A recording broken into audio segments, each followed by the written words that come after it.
どうも、底辺アクアリスト黄昏です。皆さん、以前動画で紹介したパラドックスフィッシュのことは覚えていますでしょうか？なかなか癖のある生態で、飼育自体もちょっと難ありなところはあるんですが、それを補ってあまりある可愛さがあります。動画自体の再生数もなかなかなもので、結構皆さんも興味があるのではと思っています。ただ、この口の小ささゆえに食べる餌が限られており、沸かしたてのブラインシュリンプなどがマストになってくるところが飼育難易度を上げる要因になっています。それでも淡水のタツノオトシゴと言われるくらい顔が似ていて、特徴的なおちょぼ口はとても愛らしいです。というわけで今回はそのパラドックスフィッシュに似ているような似ていないような生態を紹介していきます。正直インパクトで言えばこの生態の方が強いと思うので、ぜひ最後まで見てやってください。というわけで早速今回購入してきた生態を見ていきましょう。今回の購入先は自分行きつけの実店舗です。珍しく通販ではないです。やはり実店舗の方がビビッとくる生態には出会いやすいですね。最初に出てきたのが今回紹介する生態なんですが、シルエットだけでもなかなかに強烈なのが伺えます。他にも以前の動画で紹介したベタも購入してました。基本的にベタは実物を見て購入したいんで、買う際は実店舗になりますね。もう一匹のオスベタもこの時に買っていたようです。ベタってコレクション欲をとてもくすぐる魚種なので、単独飼育じゃないとダメでよかったです。じゃないと際限なく買ってしまいます。ちなみにもう1店舗回っており、そちらでも生態を購入してきました。珍しく水草や流木を買ってませんね。こういう時もある。というか、パッキングだけでも店舗によって違いが出るから面白いです。というわけで、今回購入した生態を紹介していきます。それがこちら。インディアンパイプフィッシュ。価格は確か1500円くらい。こちらは店舗で遭遇して一目惚れした生態です。説明不要のその細長い体型は目を引くこと間違いなし。インディアンパイプフィッシュは東南アジアから沿岸域に生息するテングヨウジ科テングヨウジ属に属する生態です。生息地の情報がざっくりしているのは幅広い地域で生息が確認されているからです。話によると日本にもいるらしく、もしかしたらガサガサとかしたら見かけるかもしれません。最大体長22センチ、適正水温22から26度、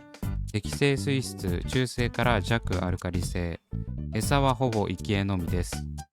ちなみにインディアンパイプフィッシュという名前はどうやらインボイス名らしく、よく聞く幼獣魚の一種のようです。なので情報に関してはパイプフィッシュ全般の情報になりますのでご了承ください。幼獣魚という名前でピンときた方がいらっしゃるかもしれませんが、冒頭でお話ししていたパラドックスフィッシュも幼獣魚の仲間なんですよね。さすがに長さは全然違いますが、顔とかは結構似ており近しいものを感じます。なのでパラドックスフィッシュに惚れた自分がこのパイプフィッシュに一目惚れするのも必然だったわけです。インディアンパイプフィッシュは東南アジアの沿岸、アジア、アフリカなど幅広い場所に生息するタツノオトシゴの仲間です。この細長くてヒョロヒョロな見た目からパイプフィッシュと呼ばれています。汽水域に生息しているので、そういった環境が必要になってくると思われがちですが、淡水で問題なく飼育することが可能です。生息域が広いということはそれだけ強い魚ということで、水質に適応する能力は比較的長けている方だと思います。なので極端に酸性によっている環境とかでない限り大丈夫です。水質悪化にもうるさい感じではないので、そこら辺の周辺環境に関しては取り立てて神経質になる必要はありません。ただ一番の問題となるのは餌で、映像から見てもらったらわかる通り、とんでもないおちょぼ口で大きい餌は食べることがほぼ不可能です。もしかしたら人工飼料にも餌付かせることはできるかもしれませんが、飼育するのであればブラインシュリンプを沸かすことを前提で飼育しましょう。自分の場合は毎回言ってますが、すべての生態の主食がブラインシュリンプになっているので問題ないですけど、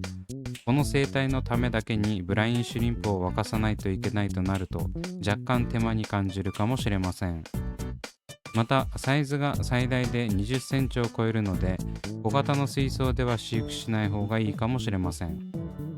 最低でも60センチ水槽くらいが望ましいと思います。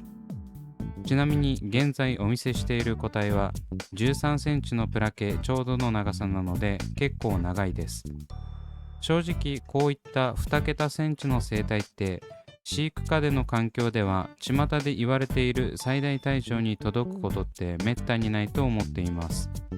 大型魚に関してもそうで、でかくしたい人たちが頑張ってマックスサイズに近づけていく印象なので、このパイプフィッシュも一定15センチくらいなのではないでしょうか。これからまた一回り大きくなることはそうないと思います。基本的に幼獣魚の仲間は水面付近を漂うタイプと底を這いずるタイプに分かれているようですが、このインディアンパイプフィッシュは後者の底を這いずるタイプに分類されます。しかし底物生態というわけでもなく、遊泳力もそこそこあります。水流はあまり強くない方が望ましいですが、ある程度の水流でも泳ぐことが可能です。ちなみに移動する際に使用するヒレは、体の真ん中付近にある横に長い背びれと、エラ付近についているハート型の胸びれがメインです。後ほど導入時の映像をお見せしますが、なかなか可愛い動きをしているので、そこにも注目していただければと思います。本種の体色は非常に地味で、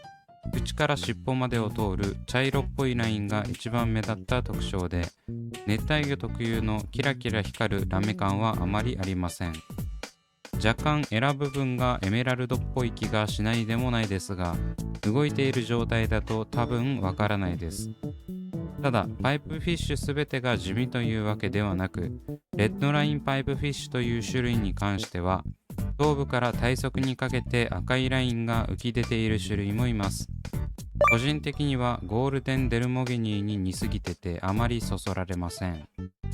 ちなみにパイプフィッシュの中ではそのレッドラインパイプフィッシュが一番流通量が多いそうです。パイプフィッシュは先ほどお話しした通りタツノオトシゴの仲間なので、卵はオスが孵化させるみたいなんですが、繁殖方法に関してはよくわかりません。飼育下でも繁殖できるかどうかはちょっと未知数なので、ペアで飼育できた方はぜひチャレンジしてみてください。というわけで解説も長くなってしまったので、そろそろ導入していきます。すんなり出ていってくれるかと思いきや、トグロを巻いて抵抗してきました。最終的には強制退場。というわけで導入直後の映像がこちら。底物生態と思いきや、こんな感じでスイスイ泳いでいきます。このくねくねした動きは他の生態では見られないユニークな泳ぎ方ですね。タツノオトシゴが泳いでいる姿はあまり見たことはありませんが、こんな感じなんでしょうか。パイプフィッシュの場合は水の中のヘビっぽい泳ぎ方をしてますね。そして泳いでいる時に注目してほしいところは、一生懸命動いている胸びれです。パタパタ高速で動いているこのヒレを見ると、パイプフィッシュがとても可愛く見えます。まっすぐ泳ぐときは背びれも左右に動かしながら移動しているので、泳いでいる姿を見るだけで面白いです。また映像ではちょっと分かりづらいですが、尻尾のところが扇状になっており、移動する際はその尾ひれ部分を開いて推進力を得ているようです。なんか全然早く泳がなそうなフォルムをしてますけど、こんな感じで一生懸命ヒレを使いながら器用に泳ぐことができます。というか顔のアップ映像を見て思いましたけど、めっちゃ口しゃくれてますね。ただのおちょぼ口かと思っていましたが、ここら辺にもユニークポイントが散りばめられています。とというわけでいかがだったでしょうか。導入するまでは全然泳いでいる姿も想像できなかったパイプフィッシュでしたが、意外と器用に泳ぎ回っていて面白かったです。生態自体の色合いは地味ですが、水槽の中を動き回っている姿はとても目を引く存在ですね。正直ブラインシュリンプを沸かすのは手間がかかりますけど、このキュートな見た目と泳ぎ方を気に入ればその手間には目をつむれそうです。ちなみに今回導入した水槽には成化石という結構高度を上げる一種を大量に使っているため、他の水槽に比べて pH は上がり気味です。そういった点もこのインディアンパイプフィッシュを飼育する上ではプラスになると思います。